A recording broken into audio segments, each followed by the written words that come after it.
Hey guys, welcome back to my channel, and today I would like to talk about this bad boy right here, the TTSH. Now the music that you are hearing in the background is coming from this bad boy right here. We're using a patch that I break down in a different video. So if you find the evolving synth line interesting, I break it down in another video, and I will provide the link to the video where I break it down in the description box below. But I want to talk about the TTSH. So the question is this still relevant in today's day and age with all the clones, reissues, and reimaginations of the venerable ARP 2600, given that you can still buy, although for quite a high price tag, the original ARP 2600. So let's talk about it. Well, we have the Behringer clone, the 2600, which costs somewhere in the neighborhood of 650 euros.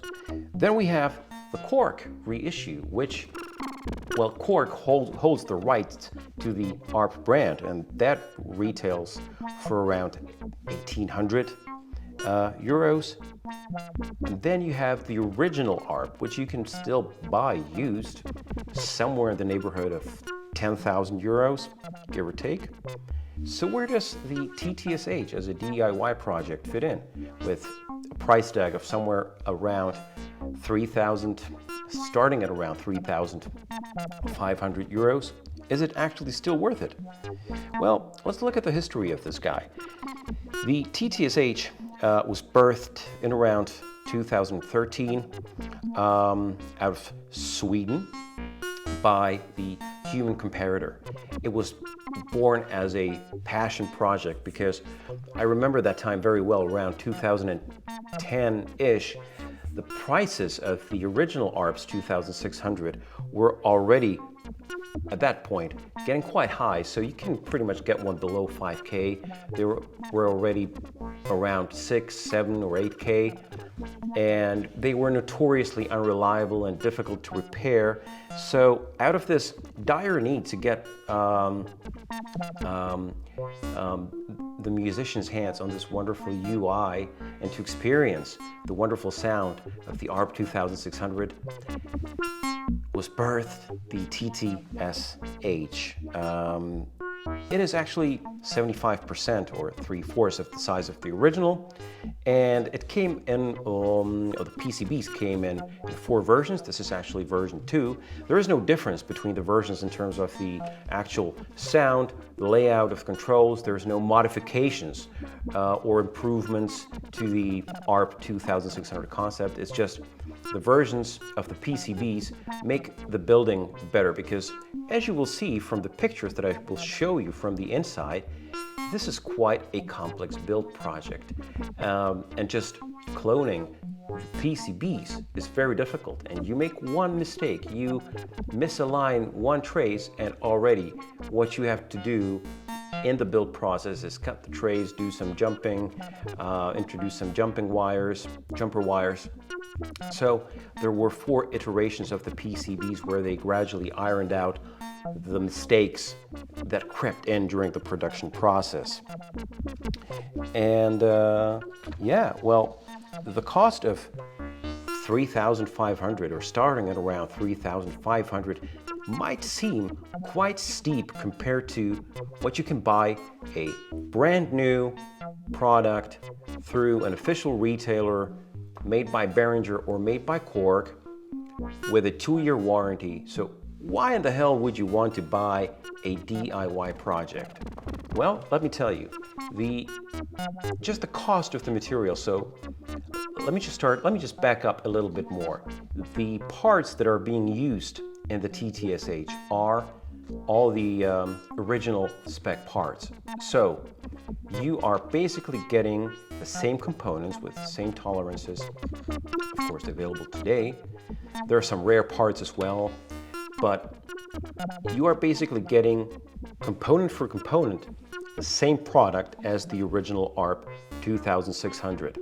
To this day, I have not seen anyone do a teardown of either the Behringer or the Cork and analyze the components and what they're actually using. I'm not saying they're using something different. I'm just saying this guy is respecting the original schematic, the original components, and the layout of the PCB and the build as such. So that is one quite important selling point in favor of the TTSH.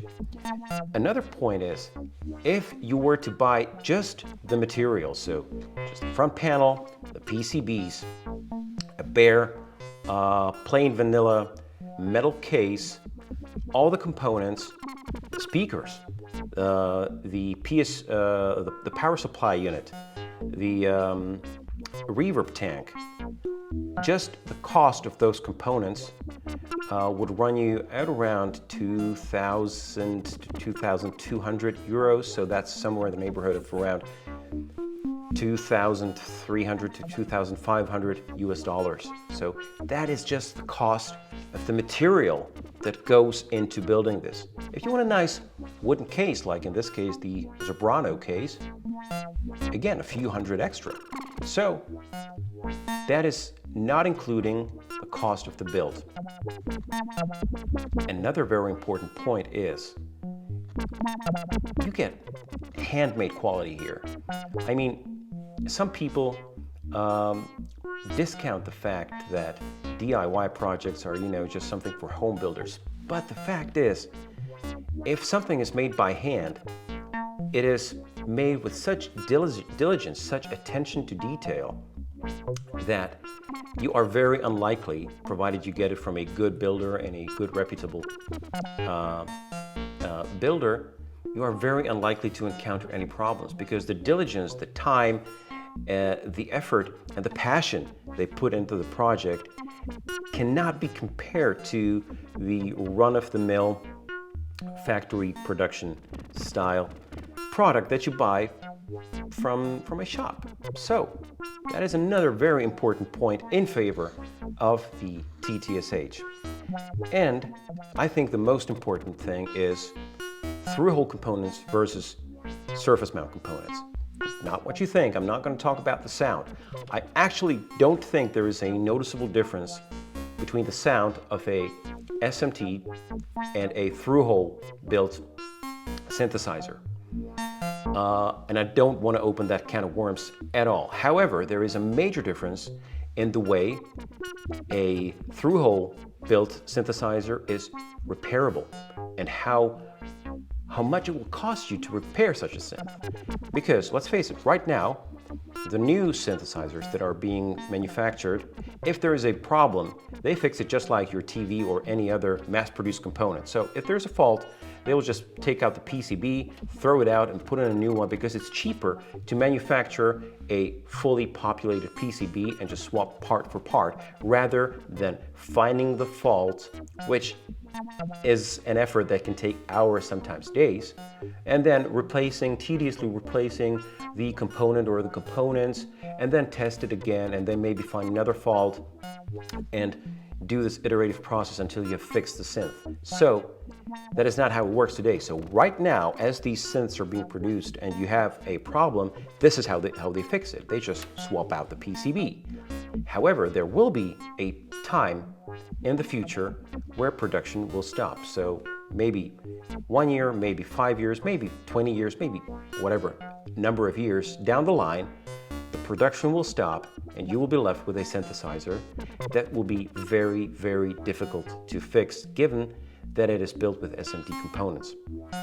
Not impossible, but very difficult, because it requires special equipment, it requires more expensive equipment, which ultimately reduces the number of shops that have the capability to even look at that and undertake such a repair. So,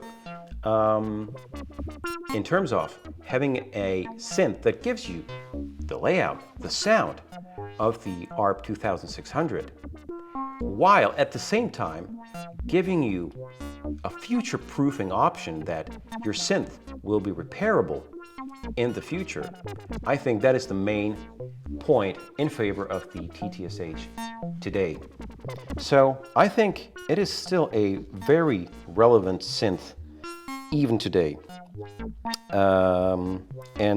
Yeah, so that's my point. So let me know in the comments below. Let me know what you think about the TTSH, what you think about the new reissues. Let me know what you think about the cost of repair in the future and today. Let me just know your thoughts down below, and I will be active in the comments below. Also, if you like the video, please make sure to like the video. And if you haven't subscribed yet, please, the only way you can let me know that you like what I'm doing here is by subscribing to the channel. So please make sure to like the video. Please make sure to subscribe. That's all for me. I'll be seeing you in the next one. Peace out.